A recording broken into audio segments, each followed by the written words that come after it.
Welcome back to another episode of the Canon on the Boom Bust channel. I'm your host Terry, and today we are going to get into it. This is going to be a lovely, comprehensive, productive, constructive conversation. All right, so the way we're going to do this, and it's the best because we're going to hit all angles. We're going to start off. I'm going to just kind of tell you my thoughts going in. But then we're going to talk about the series from the perspective of someone new to Avatar. Then we're going to talk about the perspective, or talk about the series from the perspective of someone that is a fan of Avatar. And then we're going to go character by character kind of comparison. Comparison is not, I guess, the right way, but we're going to grade each character. And then that way we could talk individually about those differences. So for me, going into this, my thought, whether it was Korra, whether it was all these projects that the original creators were talking about, and then up until this, or even M. Night Shyamalan, even to take it that far back, I always felt that it would just make more sense to focus on a new Avatar. I was okay with the idea of following the story of Aang and what happened after that, but I really felt like that arc was so complete that if it was up to me, I would go the route of a new Avatar, either in the past or in the future. And so in my opinion, and it's not that I thought it was terrible to do this. I'm not one of those people that feel, well, if it's not going to be better, then what's the point of making it? I'm not one of those people. I think it's fine to do an adaptation or remake or whatever you want to do, especially when you're going from different forms. And I also believe that live action is a better form. I mean, it's just tougher. I mean, there's a reason it's hard to do what a cartoon does because you're obviously working with real life reality. And so for me personally, this isn't a fact, it's just me. I do think live action is like the better form. And not every project is going to be meant to be animated or live action, but I think, if we're just comparing the two, I would prefer if you gave me Avatar on the script before it was ever made, I would probably lean towards live action. And that's probably why people think now that you could take that story and make an amazing product because the story is good for live action. But obviously they made it animated first. So that was my thought. Not the route I would go, but I'm fine to watch it. I'm cool to watch it because I would like to see it in live action. To me, that's always been a thing. Like I love Spider-Man, the 90s cartoon. That is pivotal in my life, but nothing compares in my whole life like seeing live action Tobey Maguire Spider-Man. That blew my mind. So I was like, okay, I'm interested to see what they can do with it live action, but probably not the direction I would have took. So that's how I came into it. I didn't come into it, they shouldn't have made this. I didn't come into it like this better be the exact same. I didn't do any of that. I just came into it like, all right, let's see what they got, because to me, it's so beloved to me. I'm not a gatekeeper. I would love other people to experience it. Now, if you go through it and give it an honest try and you say it's not for me, that's fine. But, to get another person be like, man, I'm a huge fan now, that's a good feeling. So I like things that could put it on display to more people. And some people just don't dig animated. And so they would never have watched Avatar if it wasn't live action. So I was like, okay, this could open up the doors. All right, so let's talk about the series in a way that's objective. It is what the series presented, not what it is compared to the TV show. So if you're coming in new and you didn't know anything about Avatar: The Last Airbender, how do I think this series hits you? I think the first thing that comes to mind is that it does not make you come back for Aang. And I do think overall it presented a compelling enough story, or I should say, presented the story in a compelling way that new people will want to come back and see what happens. But it won't be because of Aang. And I think that is definitely one of the downfalls of the series is that not we don't have to compare it to the original. We don't have to compare it to anything. All we can say is very plain on the surface, the title character, how does he move you? And between the decisions that he makes, between the way he's displayed, and between the screen time and the efforts that's kind of put into him, he doesn't come off as somebody you're rooting for necessarily. Like he's a kid, and that is one part of the live action that you can't get in cartoon. It's just the pure spirit of it. That is a child. And so you see a kid, you don't want him to get hurt, you don't want him to lose. But at the same time, I don't know that Aang came across as the character that the series is saying, hey, let's get behind him. And so I think a lot of that attention to detail, a lot of that character building was kind of put into Zuko. And we'll talk about him obviously later. But I just think overall, this series, if I'm a newcomer, I'm like, okay, he's the avatar, he's the main guy, but I'm more interested in this other stuff. And so that's probably the first thought that comes across to me. Um, I do believe that the world, in terms of the production of the series, gives you something very interesting. And I'm not even somebody that I've never seen Game of Thrones or anything, but when you think about those types of worlds, whether it's Star Wars, whether it's Game of Thrones, whether it's Harry Potter, those big fantasy franchises, and you think about the world that they give you in live action, that you can easily identify. And I think that was they did a great job of that, of making you feel like Fire Nation is this, and really kind of characterizing it, and then telling you that here's kind of what the Earth Kingdom is on. The Water Tribe is completely different, and we did get to see the Air Nation before they were wiped out. So I think the world building with the costumes, with the sets and everything, even though there is a discussion about special effects, but I don't really know that we need to dig into that because I don't think it was knock you off your seat. Like I haven't seen the creator, but I heard the creator. The movie had amazing special effects with a low budget, so it's not that. But it's also not bottom of the bell, of the pale special effects. I think the special effects for a Netflix show in 2024, it did the job of what it was supposed to do. So not necessarily thinking of that, but again, thinking of the more physical things. And yes, of course, there's props to be given to the original series for that because that's where it was all inspired from. But bringing it to life again, looking at it from somebody that doesn't know, if you didn't know the original series, I do think someone will watch this and be like, okay, there's a world here. There's like a complete world going on. And we're really discovering it through Aang, who is 100 years old, and really through everybody because Sokka and Katara never left the Water Tribe, and Aang has been gone for 100 years. The world he knew is different. So we're kind of discovering what this world is, and it's really, I think, realized in a very cool way.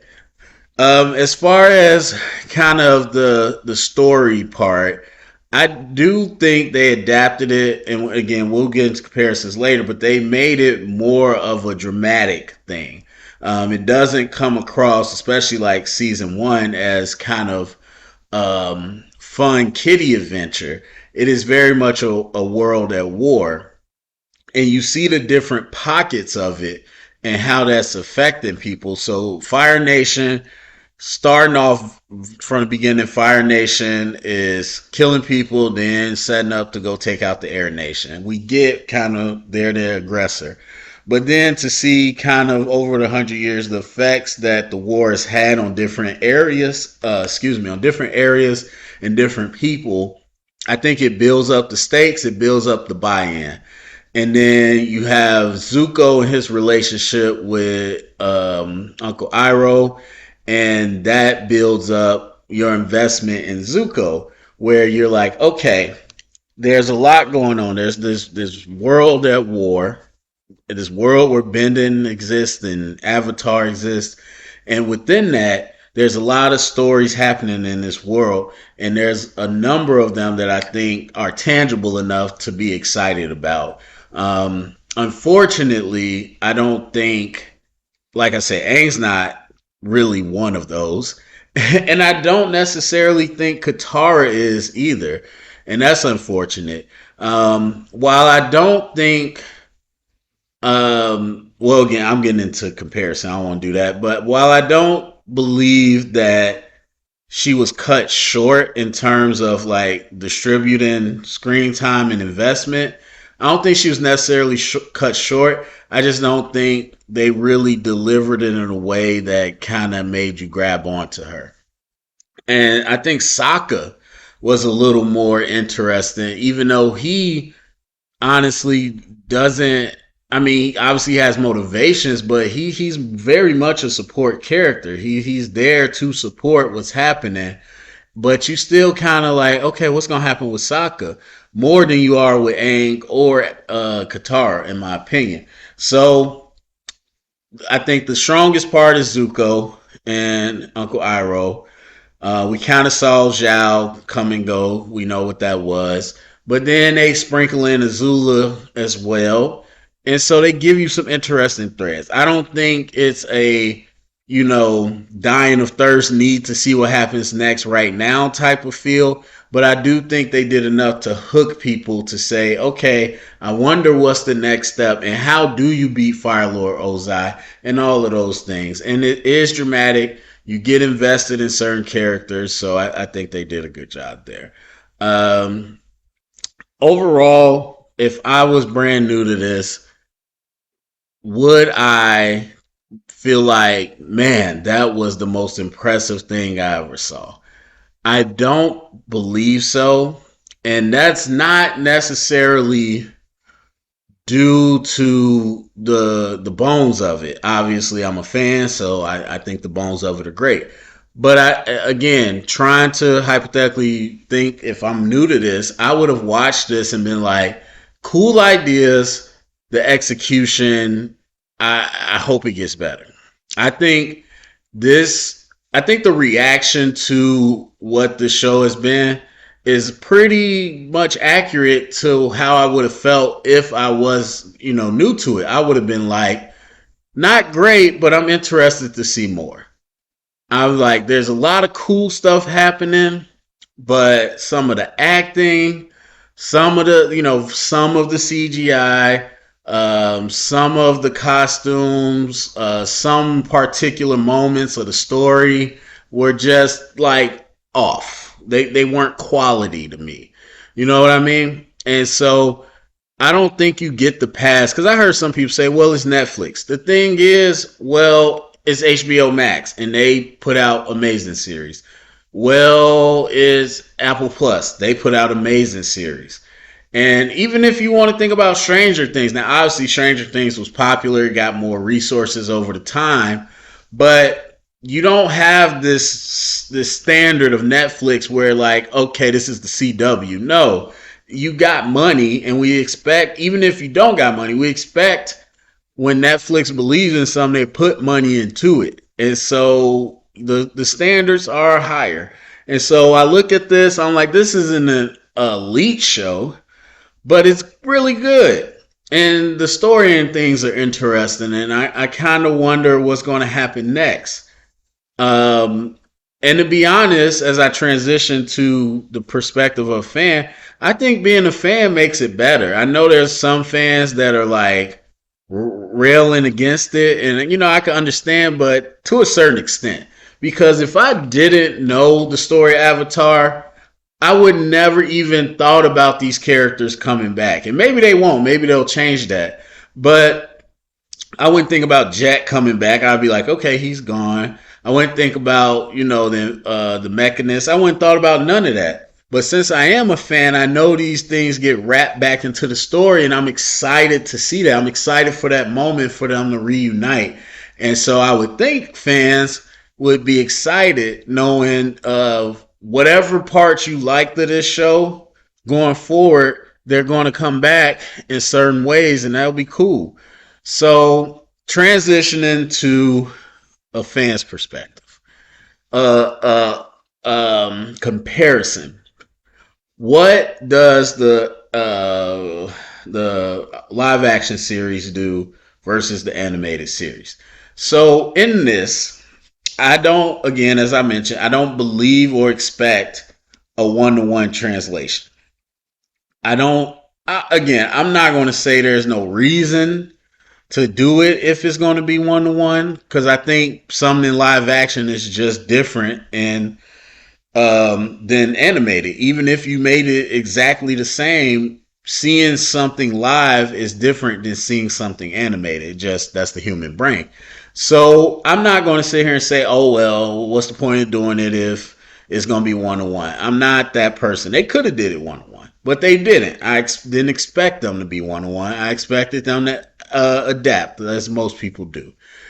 So for me, when we first open up, we have the scene that leads to Fire Lord Sozin, and I'm like, okay, all right. Like right away, you knew that wasn't Ozai. Honestly, I didn't get Sozin from him, but I inferred, especially once they said war. Then I knew like, okay, that's Sozin. So I was just like, I don't know why they're showing us this, but I'm cool with it because I get to see my favorite stuff in live action. It's fun. And so once we get to the air temple, I'm like, oh, we're going there. We're going there right now. And it goes through, and I loved it. I had almost a tear coming out, really at the end of the episode in general, because I felt like, oh, I completely forgot to mention this. So one of the things, too, coming into this, in terms of me expecting adaptation, I expected additions and subtractions. That's what I expected. I expected, hey, this episode won't be in there. Haru's not in there. Not saying him specifically, but Haru's not in there. Okay, I expected them to delete things. And then once I see this opening scene, I was like, okay, I expected additions. I expected them to add new things and take out some things because they can't put it all in there. And once I saw this opening genocide of the air nomads, I was like, I love this edition.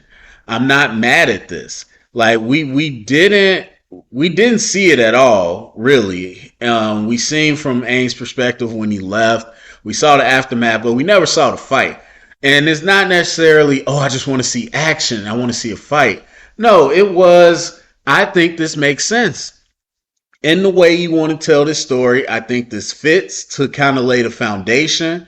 I like that you got to show off the air nomads because we're not going to see them. And I just think it added such a weight that we didn't have in the original series. So I was really cool with that. And most of the first episode was addition and subtractions. What threw me off is when they started to remix stuff. That I was not expecting. I should have, but I was not. I was like, they're going to cut this stuff or shorten it, and they're going to add some things that they think can help. But I never thought they were going to take things and combine it. That was just not in my mind. So really, once we got to episode 3, I think that's the fork in the road. That's the first fork in the road. I think episode 5 is, what was it, 5? No, it might have been 4. I think episode 4 with Boomy is the next like real fork in the road of whether you are on board with this, you think it's just okay, or you hate this. That's where I think the division comes. Because in season 3, we'll kind of look at the progression. Because episode 2 was Kyoshi, and they did change some things, but we'll kind of talk about it.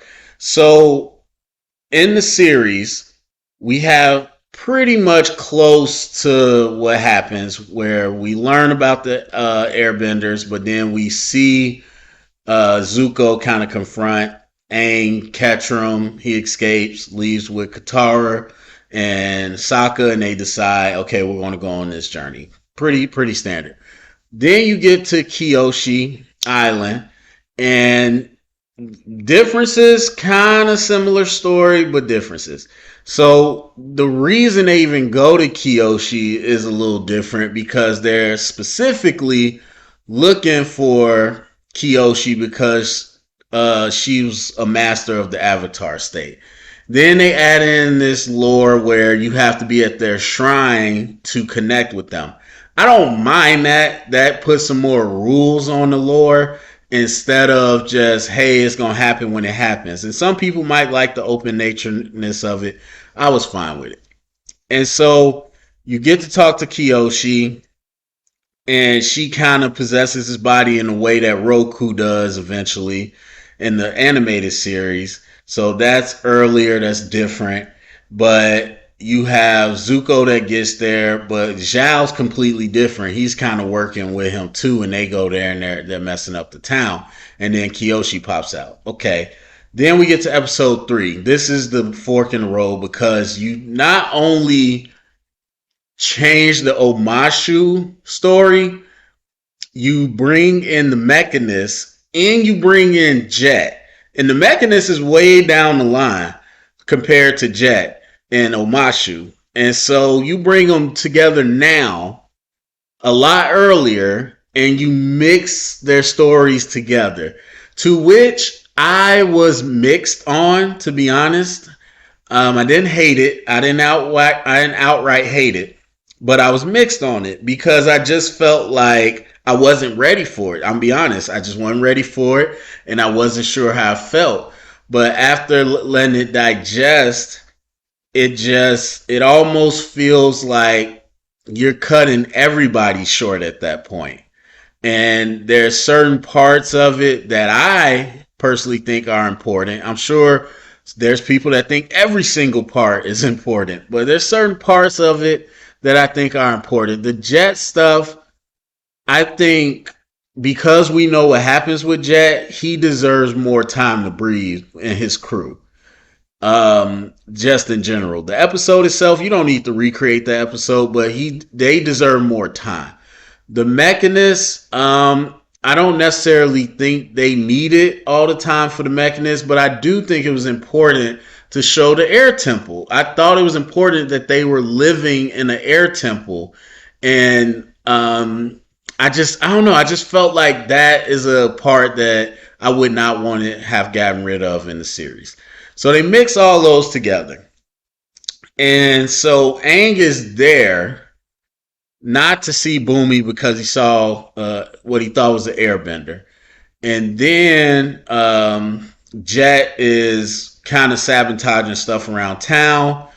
And the Mechanist is working with the Fire Nation, but also working for the king. And they try to do an assassination attempt. Okay, whatever. So Aang gets in trouble. We go to episode 4 where he meets Boomy. So he thought Boomy was dead, which is fair. That's a logical change to make. He didn't think Boomy was alive. He didn't go to Omashu thinking about Boomy.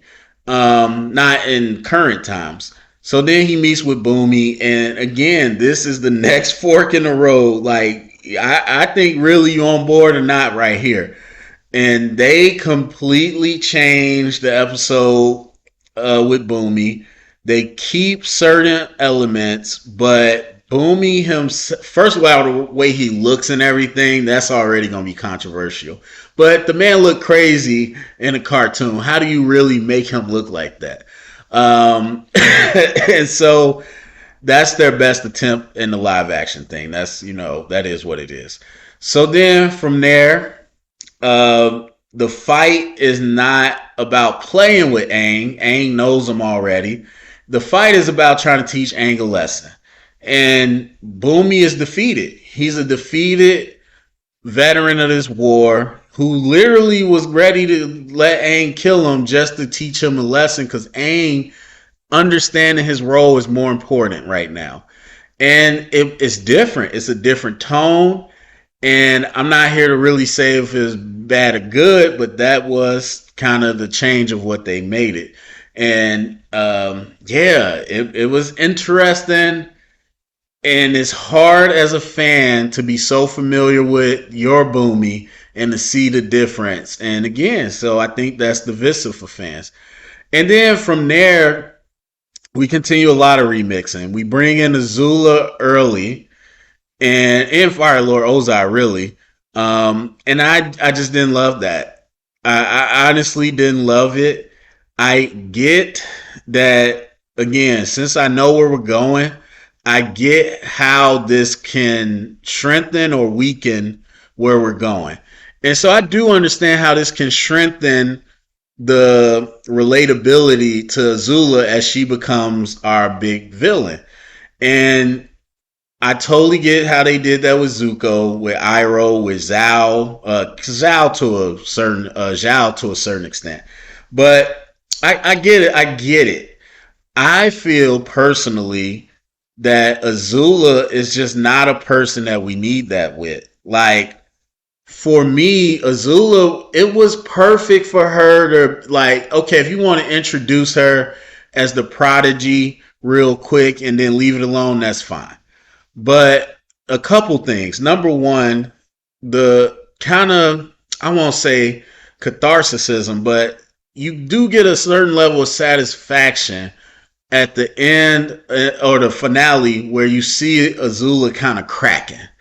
And you see that for as ruthless as she was, for efficient as she was, it was all being held up underneath by this really emotionally damaged person. And I thought the payoff was just so strong in the animated series that I don't need to sympathize with her early on. I don't need to relate to her early on. I think the most effective way to bring out Azula is to just unleash her full crazy. And then the second thing is her friends are already with her. And maybe they'll change it up where they left at the end of the season. But either way, I thought it was just best to show her recruiting them because we saw, well, May, she didn't really have to do much, but with Ty Lee, it showed how manipulative she is. And they added in a scene where she tricked these rebels and she tricked them into getting killed or whatever, which it don't hit the same. The way she got Ty Lee to join her was just it was beautiful in the show, and I think it adds so much to her character. So that I didn't love. Adding Lord Ozai, Fire Lord Ozai early, I liked. To be honest, I liked. I liked what they're doing because they did it with everybody. Like I said, trying to make it more relatable. I liked it because some people might say Azula's just mustache twirly bad guy, but you get in the end again enough to be like, okay, I get it. Fire Lord Ozai never had that. He was always just very mustache twirly villain. I'm evil because I'm evil. And so I did not mind him kind of getting this extra layer. Like the way Daniel Day Kim played it in the Agni Kai, where you could see he was somewhat sad of what he was doing to Zuko. And so I enjoyed all of that. And I enjoyed just again, now I would have been fine if it was completely flashbacks and it wasn't anything current. But I also do like this idea that Ozai is really intrigued that Zuko is making progress. Like he cast him away, but to see his son kind of make it, he's impressed. Like, and I get in the TV show, people going to say kind of Ozai's relationship with his mom, with Zuko's mom, and that's kind of why he didn't like Zuko. But either way, I didn't like in the show, the TV show, that he hated Zuko. He just straight up hated Zuko, no matter what. And so, I mean, he did, I guess. Eventually, when he thought he killed the Avatar, he warmed up to him. But in this, it feels more genuine, so that was cool. Um, Iroh, I mean, the story is pretty much the same. They just go kind of deeper into how Zuko was there for him. And then the other major adaptations. Oh, the spirit world stuff. I did not. Oh, I hated. I won't say hate. I didn't like that. Now, do we have to keep that? You have to show emotion around code and get your face stolen. No, we don't have to have that. But I do think that it's a nice little rule again to the lore. I like that. They took that away. Okay. Cole being mad at the Avatar because he stole a totem that I didn't even understand. Like, I get the totem, I guess, was related to his mom, but I didn't take it as, hey, using this totem could bring his mom back. But that's the way Monk Gyatso kind of made it seem, but they didn't really explain it. So, changing that lore up with Cole, wasn't a big fan of that. Wasn't a big fan of that. Definitely wasn't a big fan of him showing up so early and just they took the Heibai, they took the Ko, they took Roku Shrine and all that, and they mixed it all together. And I just didn't like it. Like I said, I truly believe that just adding things and subtracting things would have been fine. And that's what I expected. Maybe that's why I was mentally ready to hear. But the fact that they remixed some stuff, it's just some stuff just did not hit. And that whole, Hey Bye the Spirit World, which they didn't even really address Hey Bye. They kind of brushed past that for Ko. Oh, and then they mixed in a Blue Spirit too as well. So, we love that too. Just throw it all in there. And the Blue Spirit, it didn't hit. Now I heard some people that said they didn't watch the cartoon, so they had no idea that was Zuko. And I could see that. I could see that. I'm not gonna sit here and say like there was only one option that was Zuko, but to me, in the TV show, I pretty much thought that was Zuko. And in the live action, I felt it was obvious it was Zuko. But there's people that said no, it wasn't obvious. So I'll give them that. But for us fans, it was just like, what was the point of having that in there? And to be honest, what was the point? Because Zhao didn't even figure out he was the blue spirit. Like nothing. Like I feel like they should have, even in the cartoon, they should have set up the blue spirit earlier. It didn't feel like a blue spirit. It just felt like he just put on a mask and went in there and tried to take the avatar. So that part, I'm like, you could have left that out. But anyway, so they mix all that together. What else did they do? I think that was pretty much it. By the time he got them, that was episode 6. And then we went into episode 7, which where they were in the north. And they changed Yue up a little bit. She's able to go in the spirit world. I don't think it matters. She's not around that long. And so, and then I guess the one thing that they tried to adapt was that if Aang was taken over by the water spirit or the ocean spirit, that he would be lost forever. And I don't know that was needed. I get what they were doing because they brought us, I forgot the guy's name, the water avatar, or from Water Tribe Avatar. But we didn't we didn't talk to him in the animated series, but we got to in this series. And I didn't like him. I don't like that addition. And then he was trying to tell him it's about sacrifice and all that. And also, everybody was telling him it's about sacrifice.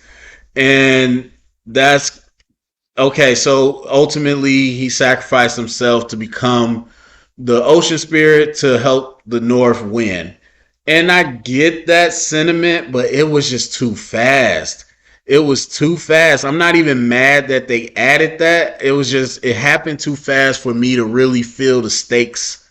And I don't think anybody, even if you didn't watch the TV show, thought that the Avatar was going to end that way because you have to fight Ozai. So I don't know. That adaptation was kind of whatever, but the rest of it they stuck close enough to. They did change Admiral Zhao from being in the library to just learning it from the sages, the fire sages, which I didn't love that either. Makes me feel like I won't say they'll cut the library out in the next season, but it makes it less. It makes it less memorable, not memorable, but makes it less powerful. I think once we do see it. So then enjoy that, and then they had the spirit of knowledge, that giant owl. He was also in the spirit world early, and I didn't love that. So all in all, I think the tone was the biggest change, but and there are some minor changes, but the story's still the story. There's definitely some changes in how they executed it, like where people were and when we met them. But the story's still the story. I don't think they changed people's impact too much. Zhao, very different, and I loved his performance. Very different, but his impact was the same. So in terms of adaptation, I think it was more of the details of like the individual episodes than it was really changing the narrative of what Aang's story was. All right, so let's get to the characters by characters. We've been on this for a minute. And this is really a combination of how they executed whatever they were asked to execute, and it's a combination of how it matches up to the animated series. So we'll start with Aang. Like I said already, I just this Aang was not as likable and endearing as the other Aang. I love the kiddiness of this actor when he gets a chance to, but when he has to play serious, you see he's a kid actor. And it just didn't work. And I just felt they had Aang serious too often. So I'm gonna give this Aang from live action. I'm gonna give him a C minus. Sokka, I thought this was the hardest level of difficulty out of any character, especially when you saw M. Night Shyamalan and what they did. It was just, the cartoon was goofy, and some of the stuff they did with Sokka is easier to do in the cartoons. They made it overall for everybody. Cartoons allowed you to make the emotions very clear. It's very clear in what they're feeling. I think in live action, which is why, there's different caliber actors, you have to emote and show me what you're feeling. And with kid actors and newer actors, it's not easy for them to do that. Whereas in the cartoon, you just draw it. I can make their eyes go big or their mouth drop open or, make them blush. I could do those things. And live action is harder. So I give this Sokka a A. I thought the writing was good. Could have been better, but it was good. It was really good opposed to M. Night where it was terrible. And so to bring comedy that didn't feel cheesy, that didn't feel forced in, he had great timing. He had good charisma. I felt what I wanted to feel for Sokka, even if it wasn't the exact same. So I'm gonna give him an A. Katara, a lot of people saying the acting was terrible early on and got better. I thought it was the reverse. I liked her in the beginning. As we got towards the end of the season, I just didn't like it. Like her fights with Sokka, I think were pretty good. It felt kind of like siblings, but there's stuff, especially the last two episodes, where I was like, the acting is rough. And overall,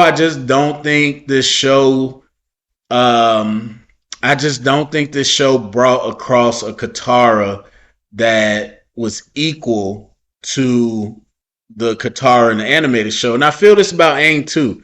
I never once thought Katara was like scary. Not scary, but like formidable as a bender. And in the cartoon, even though she didn't know how to bend most of the first season, I always felt she was formidable because she just had this drive. I didn't feel that from this actress, and I never felt Aang was like threatening. I never thought he was formidable. Like his airbending just didn't ever seem like, oh, this dude can throw down. And so he only ever seemed scary in the Avatar state. So for Katara, I probably have to give her like a D. I have to give her like a D. Zuko, A plus. I love this Zuko. Um, doesn't look or feel like the cartoon Zuko in terms of aesthetics, but man, he gives you an elevated version. And like I said, the show put a lot of attention into him and Iroh, and I love this actor. I think he his face and the way he emotes and all that. I think he's gonna be a really good actor. So I love this Zuko. He had to do levels. He had to do frustrated. He had to do baby. He had to be strong. He had to be vulnerable. And I loved all those levels. I'm gonna give him an A plus. Uncle Iroh, I'll give a B plus. The thing that's missing for me with this Iroh is the wisdom. Like he seems very loving, like a very loving uncle just trying to support his nephew adopted son. And that's generally what Iroh is, but we know as we go further, Iroh is a spiritually connected, very wise, very he's one of those guys, he's almost like an avatar where I know what's going to happen, but I can't tell you yet because that's not how the story goes. And I don't feel that with this guy. Now, I think they're giving him a little bit more of he's trying to figure out, like he had that conversation with the Avatar and he didn't really say how he felt about the war. And so if they dive deeper into that, I'm okay with that change. But right now, I'm going to go B plus. Um, who else we got? I feel like we didn't get enough Fire Lord Ozai, so I don't know if I really want to rate him, but I think the acting is great, honestly. I love him, so I probably would give him an A. Azula, very controversial. I know they're giving us a different Azula. Now, they have set it up where she can just go crazy now in the next season, and then we'll get a chance to see. But I didn't love this Azula they gave us just because we didn't get this Azula in the animated series. So it's hard to say, obviously, that it measured up. So it's different. But even still, the actress, she never convinced me. Like, I get this Azula was supposed to be very insecure and kind of perfectionist, and she's not the crazy Azula yet, but the actress, she was just okay. So I'm gonna give her like a C minus. Who else? Zhao was an A plus. A plus. I know he was different from the animated series. Same impact, but man, in a very different way, in a great way. I can't talk enough about that performance. That was the best one of the series because he totally took what Commander Zhao was and gave it to us in a different way that was still perfect. And when I say a different way, he was very underhanded. He wasn't very abrasive in your face. He was sneaky. He was cowardly. He failed his test. He never seen war, but he was obsessed with the clout. He wanted to be out of the small little towns, and he was an opportunist, and it was great. And then the best part is when they captured Aang and he gave a speech to the crew. You could see he was in love with the power. Now by the end, he started talking about taking over Ozai. So yeah, he went off the deep end, but I thought it was realistic before that. Um, who else is there? Boomy. Woo wee. I mean, how do you compare those two? I'll give him a C plus. I think a different Boomy, not a better Boomy, but what they wanted him to do, I think it came across. Like I said, he was a broken Boomy, and but his goofy never felt natural. His goofy felt just weird. So I have to give him a C plus for that. Um, Princess Yue, oh no. I mean, from what I hear, good actress. That wig tore it. Oh my god, I couldn't. I'm gonna give her like a C. She was just passable. I mean, not very memorable either. And then who am I missing? You got Suki. We didn't get a ton of her, but I liked her. She's a solid B plus, maybe an A. I liked her a lot actually. They did make her thirsty for no reason, so maybe I'll go back to a B. I'll go back to a B plus. Oh, Roku F. F on the Roku. Who decided that? That I absolutely hated. You had Avatar Roku acting like, I don't know what he's acting like, but the best way I could describe it, it made me feel exactly like when the Dumbledore from the original Harry Potter movie passed away, and then they brought in the replacement guy. That's how it felt to me. Like Roku very much was supposed to be like Dumbledore, very Aang, wise. You must do this, Aang. This guy was, ah, ha, ha, Aang, oh, I'm just joking, ah, ha, ha. And I was just like, who is this? I hated that. I hated that. Kyoshi, A plus. We didn't get a lot of Kyoshi in the animated, and they were setting her up very clearly for a spinoff. Like that whole episode was like setting her up for a spinoff. But I give her A plus because that was everything I felt Kyoshi would be. And I think that's it. I think those are the major players. I'm sorry if I missed someone. We've been talking for a long time. So that is my thoughts on Avatar: The Last Airbender Netflix series. Please go to the comment section. Let me know what you think. Share around, get the conversation started. Thumbs up, subscribe, and thank you for listening.